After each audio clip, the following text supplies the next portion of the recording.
Welcome to today's DIY. I'm Genevieve Lowry, and today we're talking about feelings and emotions. So sometimes children benefit from assistance in recognizing, processing, and releasing their emotions. Today, I want to delve into the realm of connecting emotions with physical or tactile experiences. I began with the idea of like a pot, like using a pot in plants. And so I started off with my cardboard, just a little cardboard pot. You can use brown paper, you can use a real plant container. You could also just use a jar if you want like that 3D effect. I'm using flowers to represent my emotions because gardening is a hobby of mine, in spite of the fact that I don't actually do it very well. But tailoring the activity to a child's life, their experiences and interests will enhance their engagement and their willingness to participate in your activity. So imagine that the flowers that I create each one is going to represent a different emotion.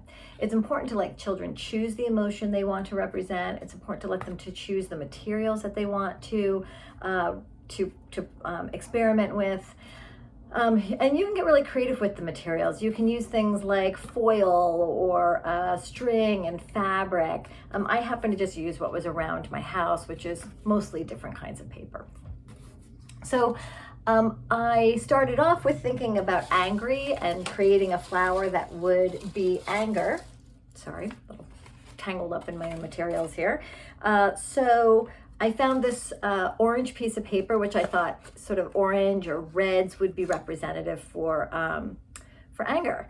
And I really loved the way that the paper, the sound it made when you crinkle it, when you rip it. I love the feel of it. You kind of have to really crunch it hard, and that sort of can represent those feelings that sometimes we have in our bodies, of that feeling of feeling sort of tight and that noise of what the paper makes can really be representative of anger. And so the flower that I put together is this orange flower that I ripped the paper and I kind of crinkled the petals a little bit to really symbolize the way that we kind of feel, the way that our bodies kind of feel when we feel angry, right? The next flower I wanted to focus on or emotion I wanted to focus on was sadness. So sadness, loneliness, even grief. And I really wanted to think about how to represent that weightiness of grief, or that weightiness of sadness and loneliness can feel like. So I found some tissue paper and I crumpled that tissue paper up really tightly in a ball. And then I wrapped it with some foil and attaching it to my pot here, it really hangs really low. The weight of that flower really pulls it down so that it has demonstrates sort of that feeling of heaviness that sadness or loneliness or even grief can feel in a child's body.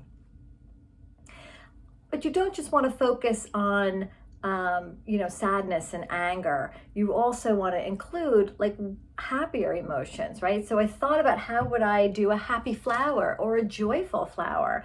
What would that envision? And so I pulled out some very bright tissue paper, a lighter paper of tissue paper, and then I made, your standard tissue paper flower.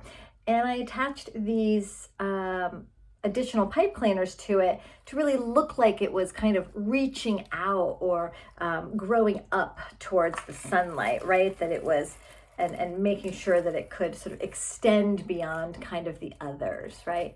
I attached and using the pipe cleaners to show that connection to either other flowers or other people or whatever that kids want to have that big.